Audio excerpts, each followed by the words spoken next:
would help him. Okay. I know. I should have programmed this past you first, but if I got anything wrong, you just correct me. So I get up there. Yeah, just stand in front.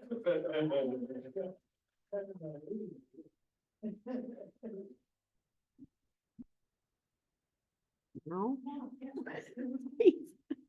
Okay, hi, everybody. And it is now my great pleasure to introduce our speakers for today, Crystal Rhodes and Lillie Evans, who are longtime besties. In fact, they've been best friends since grade school, I just found out. Oh, high school, I'm so sorry. And they're co-authors of 4 Grandmothers Incorporated Cozy Mysteries and 3 plays, one of which is the winner of the 2023 Mature Women's Playwriting Competition, sponsored by the City of Evanston, Illinois. In addition, Lillie has written the play Take My Hand, for which a reading was held at the prestigious National Black Theater Festival and was performed at the 2018 Onyx Fest at Ingy Fringe. She also appeared as a crime commentator on TV One's Unsung. And Crystal has written romantic suspense and women's fiction, as well as for TV, radio, magazines, and newspapers. And she's received at least a dozen awards for her various plays. In addition, she's been the playwright in residence for the Conner Prairie Interactive History Park, and she's a recipient of the Creative Artist Renewal Fellowship. So who better to talk with us today about how to adapt our books for other media? And so now I'm going to stop talking and I'm going to turn the spotlight over to our beloveds, Lillie and Crystal. Take it away.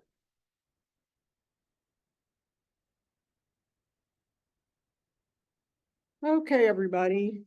I'm Lillie Evans, my writing partner is Crystal Rhodes.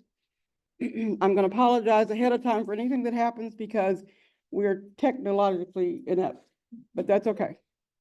So Crystal and I, through our writing together, have formed Green Cove Publishing Company. And under that, we have an umbrella for our books, our plays, possible films, etc.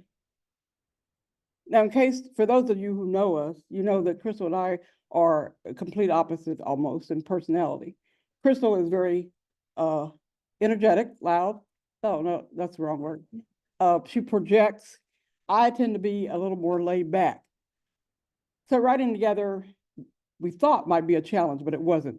We always kept in mind one principal thing: 2 heads, but 1 story. And that's how we operate.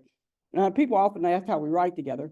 We use different methods. We, in our first book that we collaborated with, Grandmothers Incorporated, we divided chapters. I did odd, she did even, or we switched if that's what we wanted to do. Then we would exchange the chapters, edit them, and together made sure we stuck to 2 heads, but 1 story. So in writing, we have written Grandmothers Incorporated, our original book, and from that we spawned the other books, Saving Sin City, There's Something Wrong with Miss Zelda, and Whose Knife Is It Anyway? All of these books are about the 3 grandmothers in their 60s. And those characters were so popular that that's what kept us writing about the grandmothers. So how do we get to come up with a product that we wanted to adapt to other issues, other media? Well, we started out with a book, as I said, and let me give you the genesis of that story. Grandmothers Incorporated started out as a storyteller. I'm a professional storyteller. I do storytelling performances. So in the process of getting ready for a performance, I had a niece that went missing, and her family members got together to find out where she was. They went to the police department and found out that because she wasn't a minor, there's a waiting period for missing person report. So we weren't going to settle for that. So my mother, who was one of the grandmothers, worked in the mayor's office, and I don't know how she accumulated the information, but she found out who the young man was that her granddaughter was with.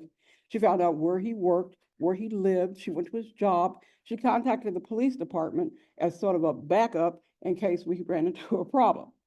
And together, I was tapped as the chauffeur, and I drove these two ladies around an apartment complex, not knowing anywhere where this guy lived.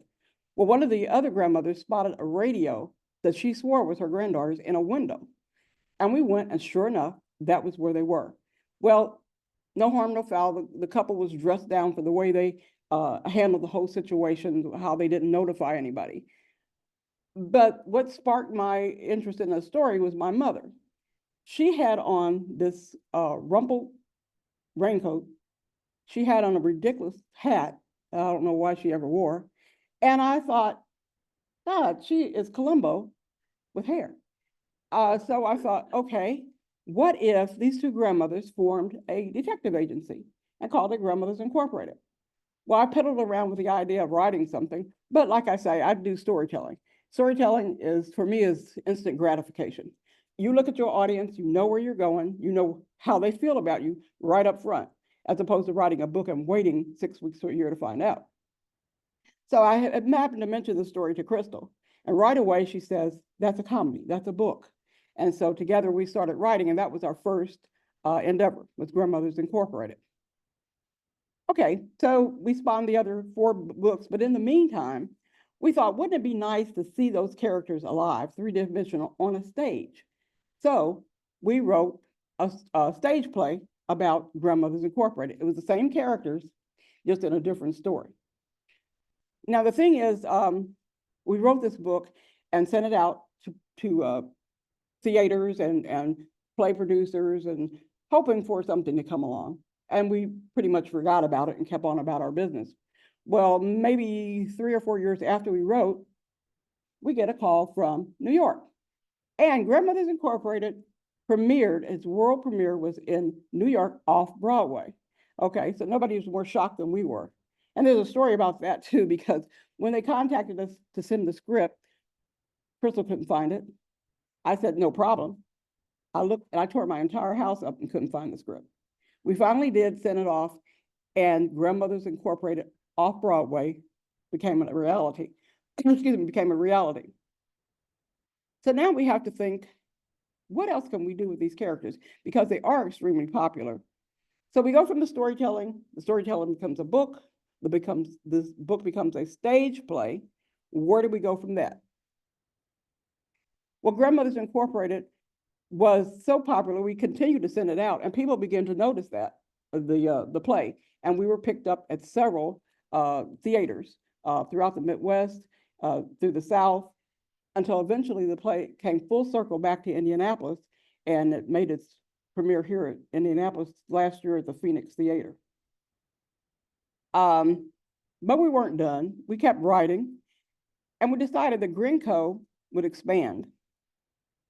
So we expanded Grinco into the thriller genre.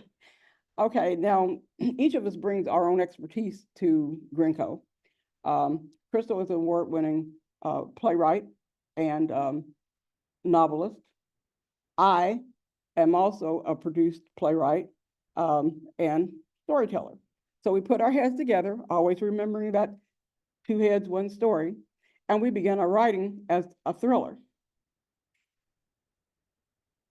Retribution is going to be launched next year, 2025. It's a book we're very proud of, and we're excited to get it going. Now, we did something different with this one. We outlined the chapters for this one, and that's how we came up with the writing process for it.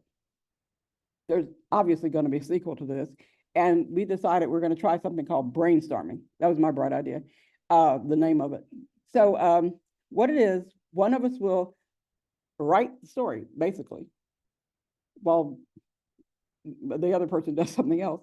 And then we'll give that book, whoever came up with the idea, and I think probably Crystal originally was going to write the whole book.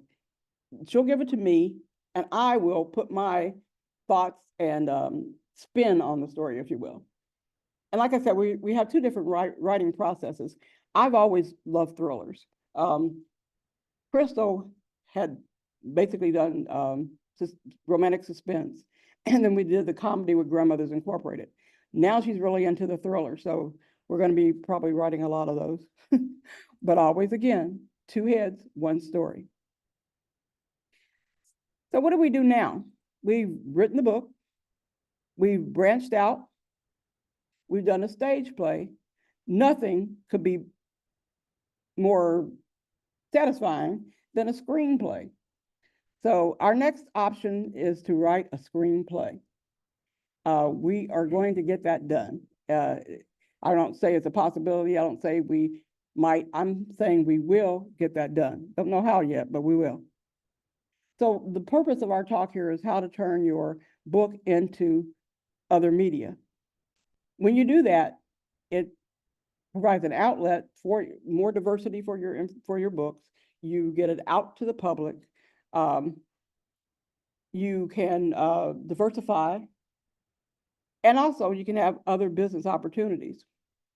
Some of those opportunities can be to contract to write plays for an organization. You can contract to write voiceovers for museums and displays, or you could offer your professional critique for beginning playwrights. If you're going to write a play and send it out for production, a couple of things you probably should keep in mind, and that's representation. Now, if you go through a traditional publisher, and Crystal's familiar with this, she's a hybrid writer. So that means that she has done traditional publishing and self-publishing. If you go through the traditional publisher, you're going to need an agent.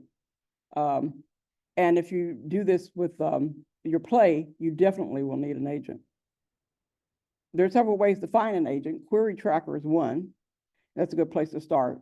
The good thing about Query Tracker is that you can look and see what that organization does. You can see how your contacts are accepted. If you were rejected, you can keep a track of those. Now, if you, excuse me, go through a small publisher, and I think a lot of us here are familiar with those, smaller publishers, you can go directly to them. When you're talking about your play, however, it's always best to have an agent. Now, Crystal has an agent that later became our agent. The good thing is about this is that agent can read contracts. That's why it's important to have representation. Earlier this year, we entered a contest and we won based on our play. And based on that, we had an offer from a publisher, a play publisher. Now, most of the time you can Google those people, but they came to us because the play had won a prize, and so they were interested in putting us in our book. What that means is they publish a catalog that has a list of plays that fit a specific demographic. They will represent you, send your play out. That way people can see the play and you have a better chance of getting productions. That is the good side of having a publishing agent. Remembering, of course, though, if you do have one, they're going to get a percentage.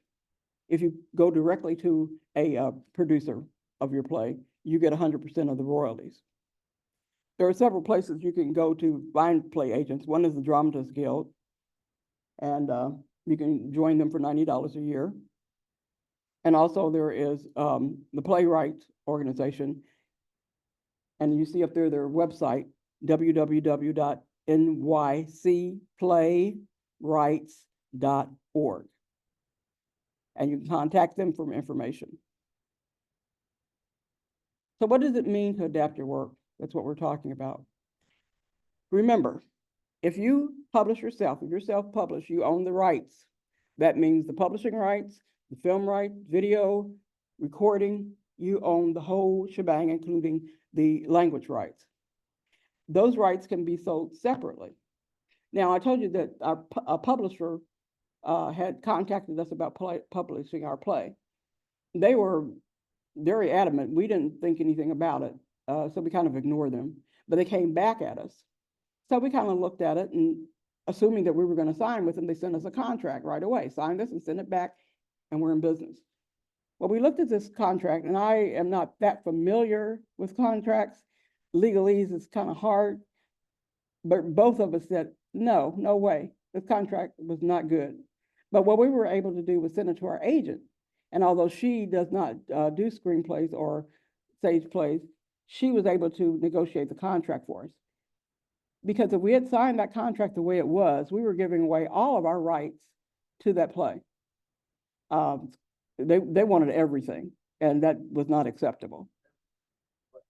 Everything as they wanted to be able to publish it in any language. They wanted to make changes with it without consulting us. They wanted to have screen rights if something came of that.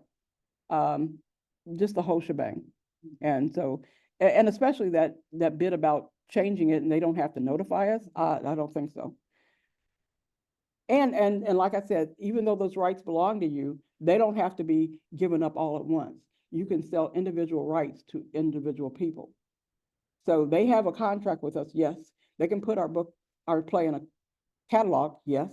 They can negotiate a production, yes, but nothing on screen, nothing on film, no recording, no audio.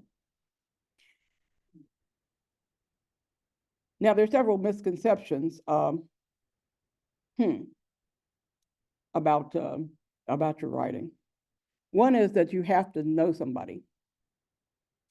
And if you believe that, you should self-publish. You don't have to know somebody. It feels like sometimes you do, but you don't have to know somebody to get published. Another misconception is there has to be a template for somebody to write so many books. The only solution to that is to keep writing. Now, like I said, going back to Crystal and I, different personalities. Crystal is thinks writing, writes in her head. I think she writes in her sleep. I'm not that person. I enjoy writing. I do it because I can. Because of her, I've seen the importance of it as a business, but I don't go crazy if I can't write, to be quite honest. Another misconception, I don't have the experience in writing. So what? Nobody was born with a pencil in their hand. There are countless people that you can talk to. There are seminars, there are workshops, there are writing classes. The only thing you have to do is just write that book or that play or whatever. If you don't know about it, find out information, learn your craft, and do it. Where do I start? As Nike says, just do it. So those are the important things to know about, first of all, getting the story, making sure it's a good story. Think of all the things you can do with the story that you have or the characters that you have. Think of all the media you can go through to produce a story. You can do a play, you can write screenplays. If you don't know, I have some resources listed at the end, but this is a very good book by Alexander Sokoloff called Stealing Hollywood. And this book, oh, you can't see it. It can, it's just you can't. Share and No, the blue share. Oh, well. They can, you just can't. Just, you can hold it up. Oh, okay. Called Stealing Hollywood. And oh, anyway, get your tips on. I'm sorry. Stealing or killing Hollywood? Stealing, Stealing, Hollywood. And the screenwriting tricks for authors. They can tell you about writing scenes, about context, how to structure the screenplay. Now, screenplay writing is very different from, a little different rather than stage writing, and Crystal will get into that. When I say we wrote the plays, you know, Grandmothers Incorporated was one. We also wrote a play called Stakeout, and Stakeout was one of the top 10 grossing plays presented in the Indie Festival of 2019, I believe it was, or 18. A play that we produced, that we wrote, called The Funeral, is another very successful venture of ours. And Crystal is going to tell you how we came from our books, how our characters advanced to the screenplay, how they advanced to stage play, and now they have another 10-minute play, all of their own, called The Funeral, and she's going to talk about that. So, Crystal, you're on. Could you put the page up for me? Mm-hmm. Is it side by side? So what would I get the side Ooh, I did it. by side? Okay, and so when I want to do the side by side, what am I gonna do? How do I get the side by side? Oh, you go, Share. and you go Side by side by side. Where is it? Is that it? Yeah, I think that's it. Share again, the blue. Nope. Okay, and then do you see the little arrow thing? Oh, Oh. Lord. You can see her, Okay, there you go. but the thing is, you'll probably want to What's wrong? go to the actual Word document. Oh, Lord. Crystal. So this is what's showing on Zoom. The side by side for the play. Okay, No, let's just so what do keep you this want me on to hit? this. That's all right. We'll keep it on this. Okay. Because I'll be talking mostly about this anyway. Okay. All righty. All right. Lily has already told you, of course, about, would you keep the time for me, please? Yeah. About, don't you have, yeah. I'm sorry. Hey, I'm sorry. Anyway, Lily has already told you about Grandmothers Incorporated and how we turned Grandmothers Incorporated, the book, into several plays. The characters, in any book you have, your characters really can go any place you take them because they are your characters and you can do anything you want to with your characters. And so we took our characters and put them into different formats, or well, into plays. Now, I'm going to tell you about the journey because this is we have been on a ride in 2024 that is almost hard to believe. We were talking about as we were coming here. Now, what happened in 2023, we were invited to sell Grandmas Incorporated at the Arts and Soul Festival that was held down at the Circle Center Mall. And they asked us to read an excerpt from the book. So we went through, there were quite a few funny things we thought, but one of them was a chapter 6, page 20, chapter 6, page 64 of Grandmothers Incorporated.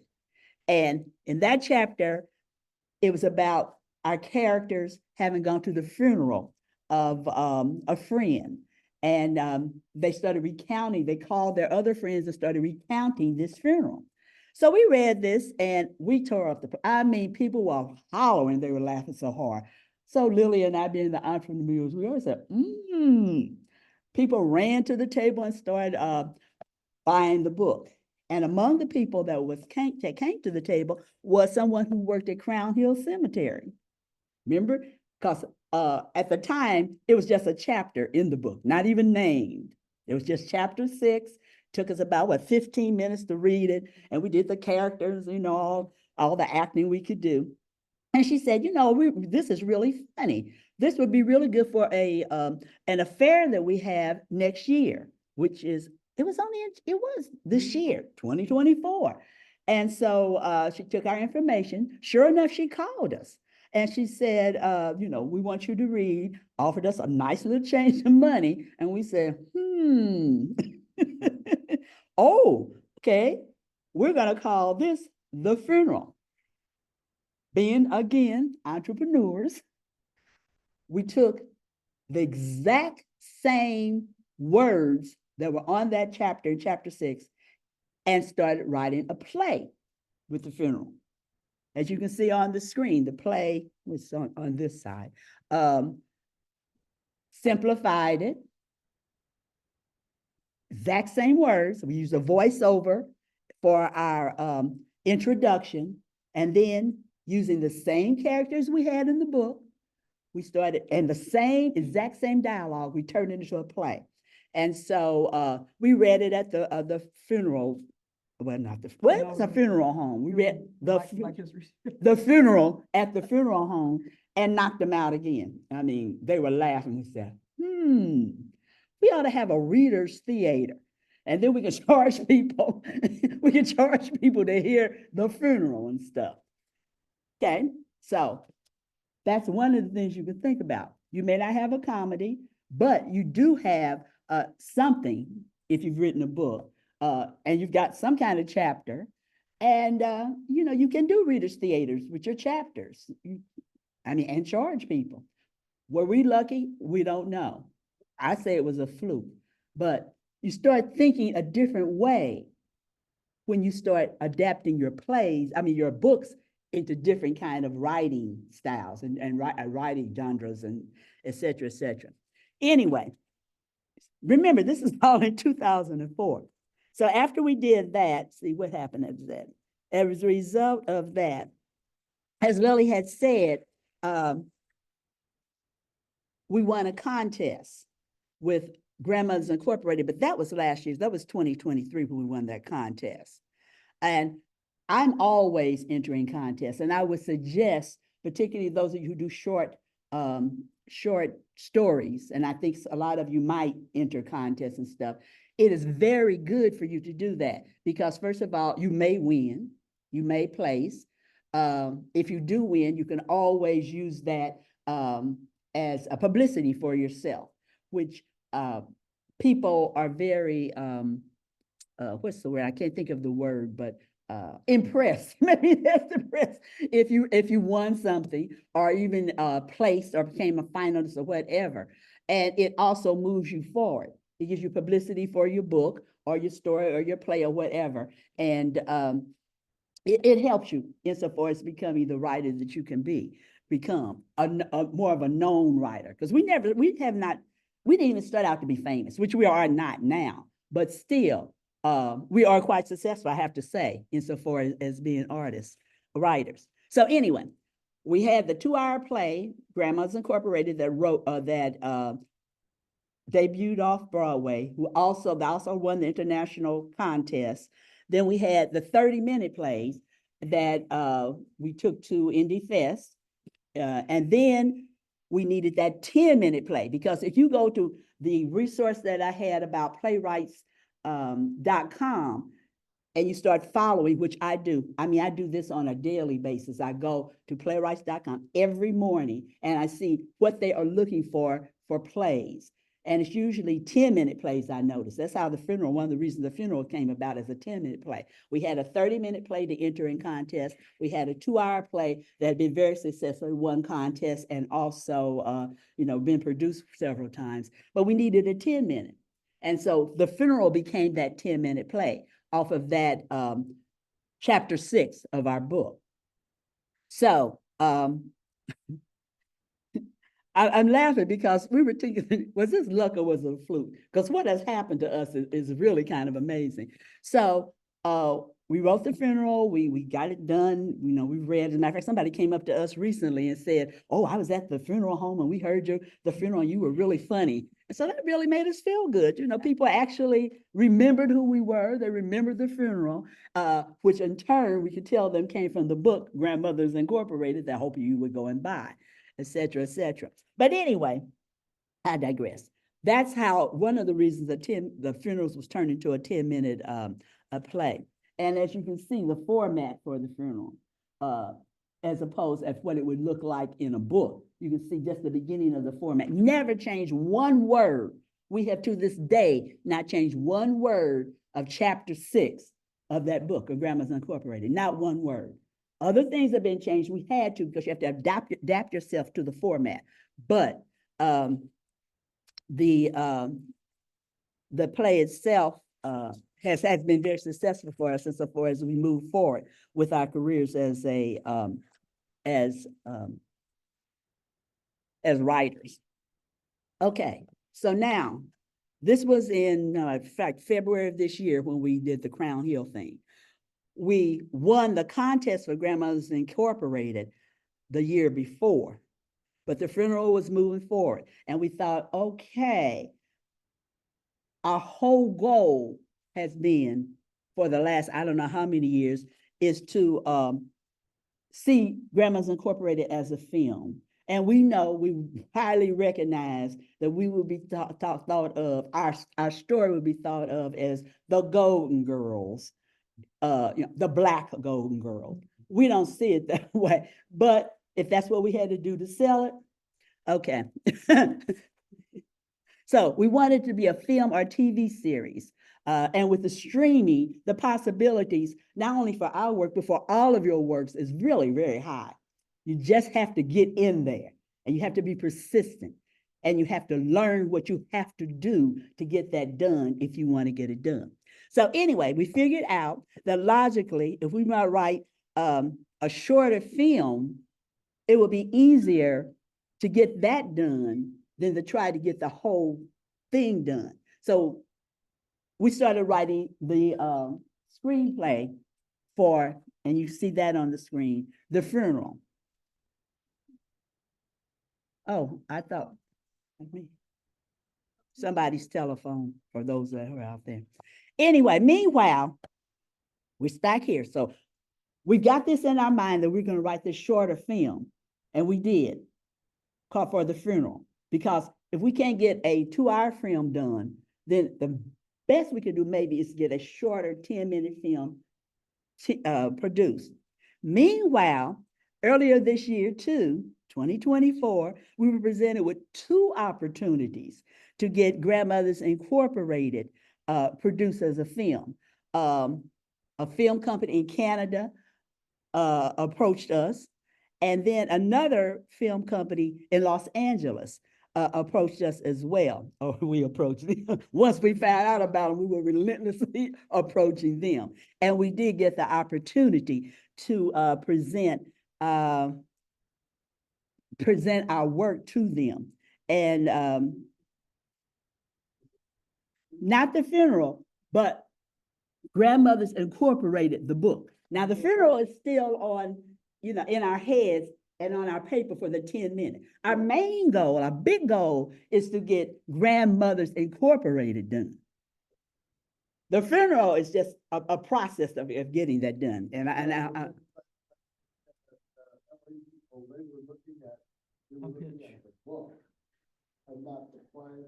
No, they were not looking at the play. We were not pitching the play. We were pitching the book.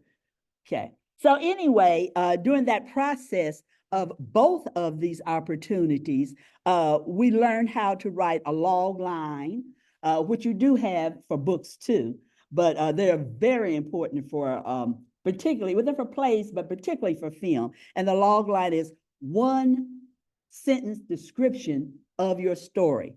So that's important to know. Our log line for Grandmothers Incorporated was 3 gutsy widows in their 60s, convinced foul play is afoot, start on a hilarious investigation to unravel a tangled web of secrets that ends in results they never saw coming. Very general, but it was enough to at least get us over on that.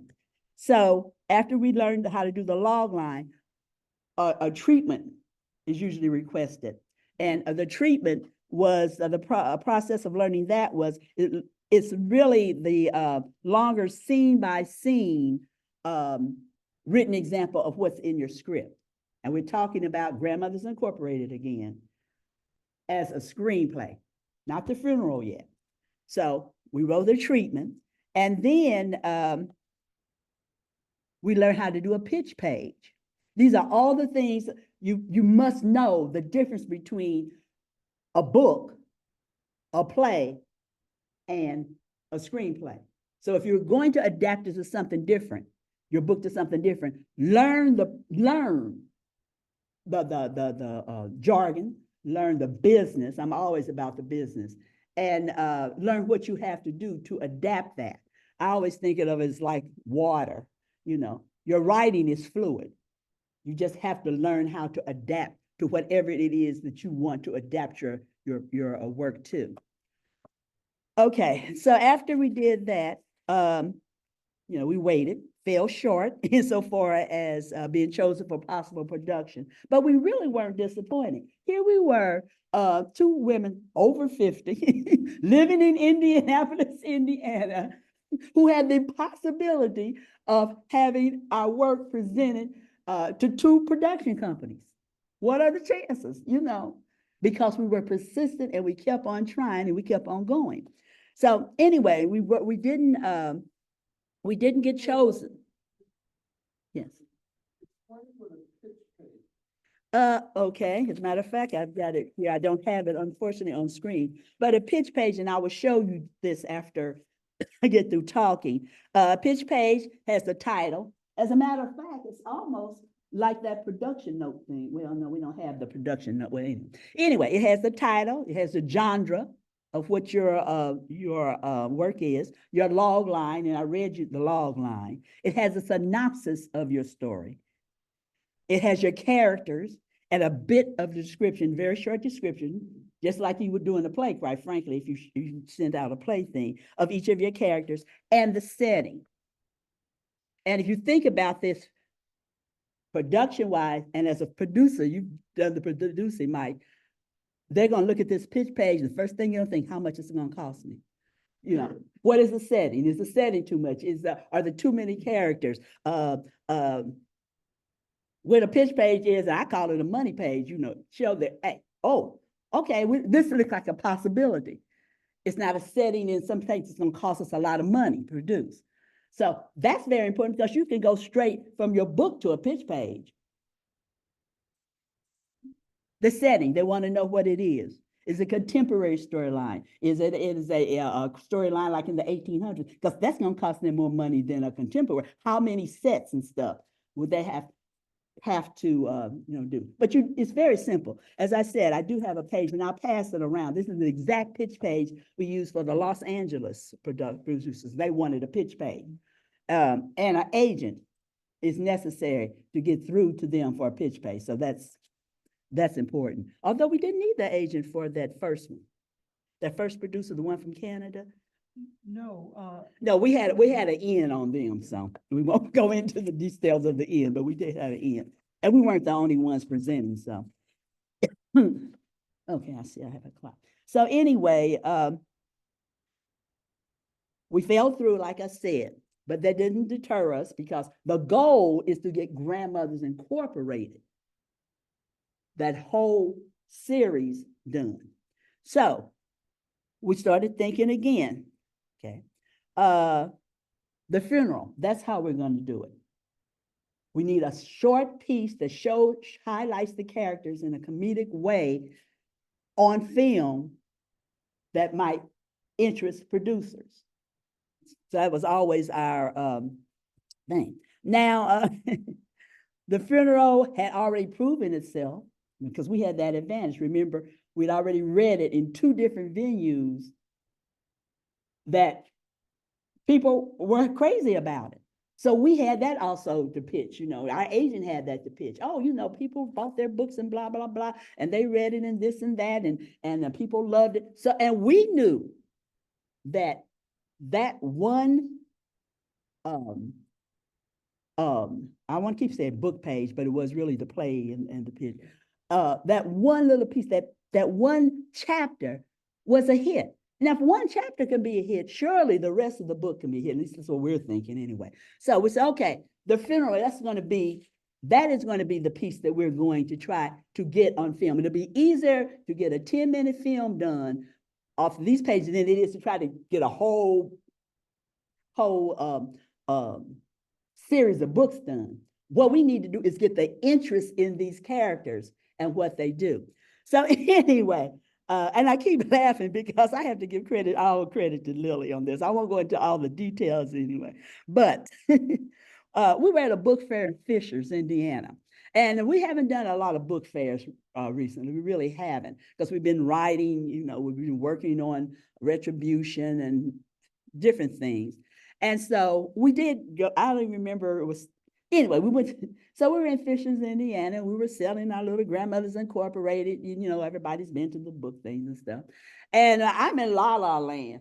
I'm trying to figure out how to get out of there when the thing is over, the book fair is over. And Lillie, thank goodness, this is why 2 heads in one story is working.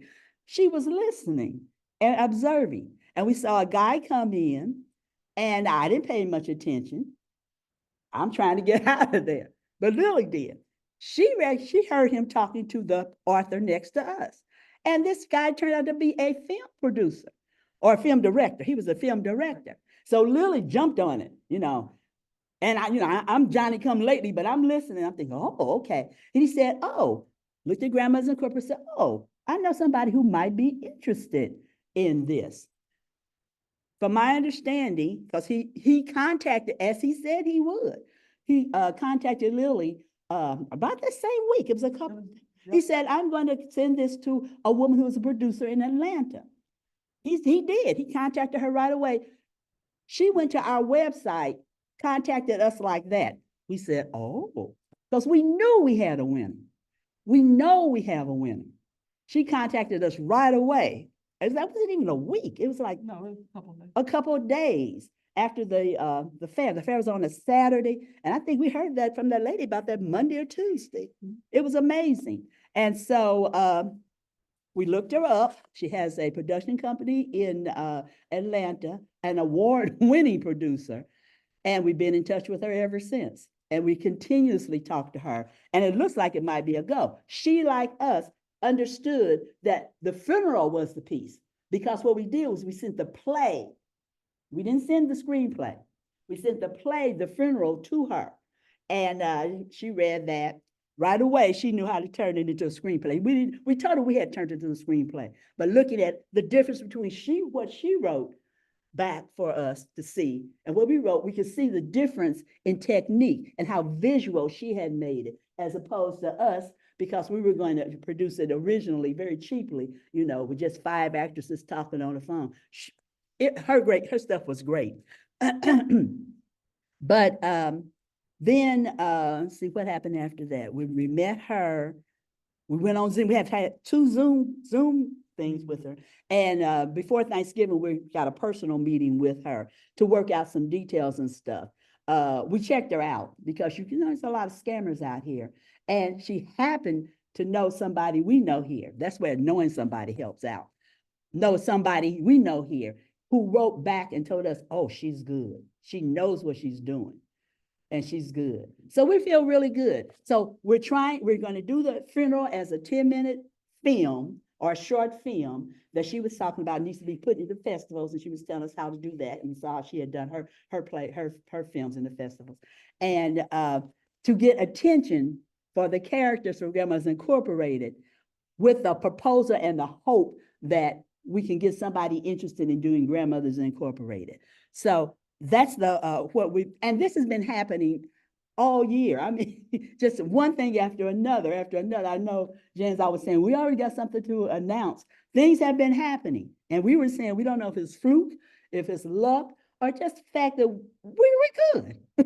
Grandmothers Incorporated is a good product. And if you've got a good product, think about doing different things with that product to get the attention. Writing is fluid. And the way you can do your work, and particularly if you own that work, can make the difference between your book just staying there. Okay, I mean, you've made your accomplishment, and if that's what you want, that's fine. There's no problem with that. But we want more because we recognize that this work was worth more and we could do more. So we'll be doing fundraising. I might as well mention that.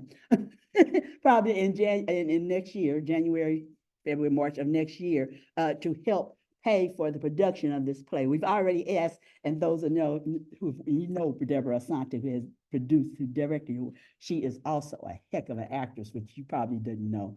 I've known Deborah since San Francisco Bay Area, but we've already committed her to be one of the actresses in the play. As a matter of fact, she just got through with a film, she was telling us. And so she could give us the price of how much it would cost to have some actresses do. But it can be done. Indianapolis based, way over 50, way over 50. Just with persistence and the belief in ourselves that it can be done and constantly working at it. We can do it, you can do it too. Okay, and we're gonna put up some resources. I think we had some that you could utilize. I personally go on the playwright, okay. The playwright thing every day. And the thing about Sisters in Crime, you've already had the guts to turn something into a play. I think we're the only chapter who's ever done this. You should be very proud of yourself. Share, blue share. Okay, you done? Okay, Mm-hmm. that's what you. So this is the list of resources that we have used. Like I said, I go and play writers to listen to help. As a matter of fact, I've gone on so often, I run out of places to submit our stuff. So we're gonna looking at the book and come up with another chapter. So we're gonna write another play. Because I've gone on so often. But, oh, forgot to say, the funeral one, did I say tell them the funeral one, the Asian American Oh, story no. telling contest? Yeah. That was one of the play contests that we 10-minute play contest that we submitted it to. And to our surprise, we won and got money for it. And it went on YouTube. You Yeah, go on we- YouTube today and see the And you reading can see that on YouTube now. on YouTube. Got So you just have to be persistent with what you do. Questions? Is that, right, should that be HELPER? Yeah. What is that? Play submission. Oh, it should be helper. I'm sorry, it's misspelled. Thank you. We didn't notice that. What was that? Play submission helper, Oh, HELPR. yeah. Yeah, we didn't see that. And these are playwriting agents. And you don't need an agent really to get your plays produced, but you do need one if you're going to try a screenplay. And you need one for publication too. I think you mentioned that. Mhm. What she didn't mention, she said the woman was persistent because we told the lady, no, we don't want you producing we don't want you writing our play. I mean, publishing our play. She went off the rails. We got 3 phone calls that night, 2 emails. We are shocked. And we said, well, too bad because we're not interested. It was so, we started getting upset because like, what is wrong with this lady? She was calling and she was emailing. And that's how we finally got the agent involved because she was bugging us so much. We said like, no, later for you. We said no, we meant no. And so we got the agent involved and the agent got us what we wanted. So a good agent can really help you. Okay, we have another resource here. For some reason, What it's is not that? going down to the next slide. What? Like, so, you have to actually go to the PowerPoint. That's what's showing. I It's the thought, other oh, reason. go to PowerPoint. I see. Okay. Yes, Ramon. You have to have a produced play. But think about it, you can use Sisters in Crime and say, help write Sisters in Crime play. Well, if you've had something in. Oh, but you've got produced plays. You've had something in Diva Fest, does it qualify like in community theater? Well, yeah. Yeah. And this is not the most efficient way to do this either, but keep your eyes and your ears open. Like Crystal said about my overhearing the producer. I take a water aerobics class, swim class, and a lady was talking to one of the guys in the class who produces films. He's a director, and he was Emmy-nominated yeah, he was director. an nominated director. And I found out when you think Emmys, you think of the production they do on television. There are Emmys all over the place, regional Emmys, locals and everything. So so when he said he was for the Emmy Awards, I thought, oh crap. I said, is he serious? That's over. But no, he wasn't. He was directed for a regional Emmy Award. Also, he what am I trying to say? Conducts film producing classes. So we had done an interview, a feature of him in our newsletter, and you guys might want to sign up for that. Yeah. But he's going to be doing classes for adults soon. Right now, his classes are for young adults, but he's going to be doing adult classes. So when that happens, we'll announce that in our newsletter. Yeah. And we also have a sheet go around. Anybody who wants to sign up for our newsletter, please put your name because we do highlight everybody we can. I mean, we are bumping into all kinds of people. You'd be surprised who lives in Indiana and Indianapolis. So we'll pass this around if you're interested. And anybody online, if they're interested, just go to our website. And I want to show you our book finally is out. We launched it in 2025. March. Yeah, March 2025, called Retribution. Part- Yes, it yeah. is. It is a wonder, isn't it? We haven't done audiobooks yet, but like I said, if you've got your book and you're, if you're traditionally published, try not to give those things to the publisher. The less you give to them, the more you own and you can sell it.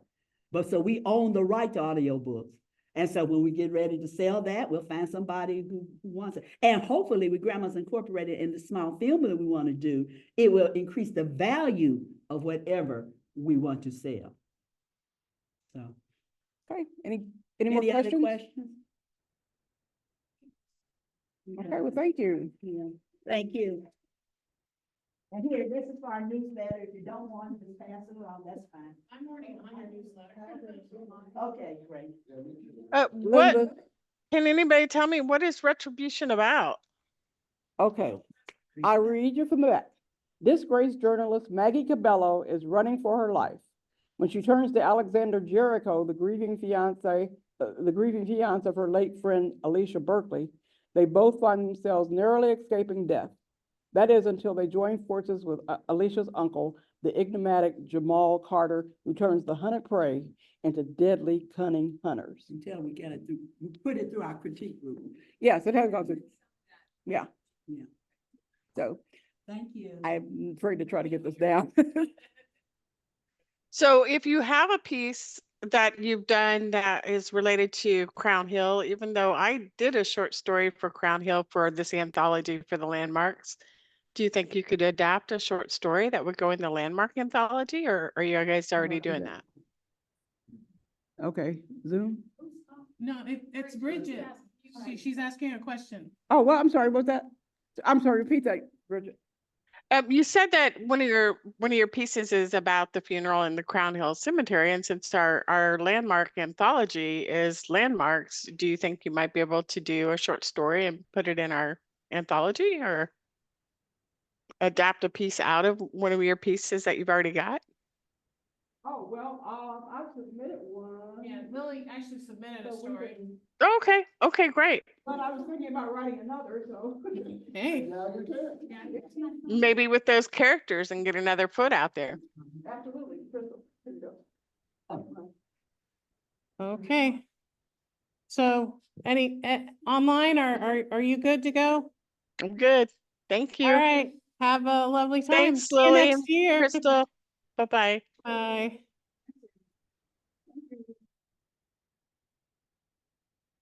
Congratulations on all that. Sounds exciting. I mean, it's unbelievable. So exciting. I mean, every month something is going to happen. But that woman was the publisher. She started, she's crazy. I mean, she's one of them. It's called Art Age. And it is the only publication worldwide that publishes for people over 50. And so, like you said, no, but she obviously had not been told no because she just could not understand. What, it was right there, it didn't happen. And the nurse, and she was a lot of scandal, she was confident. So did your agent work out a contract with them? But everything went her. Oh, okay, good. And we own everything except her right to distribute the play in English worldwide.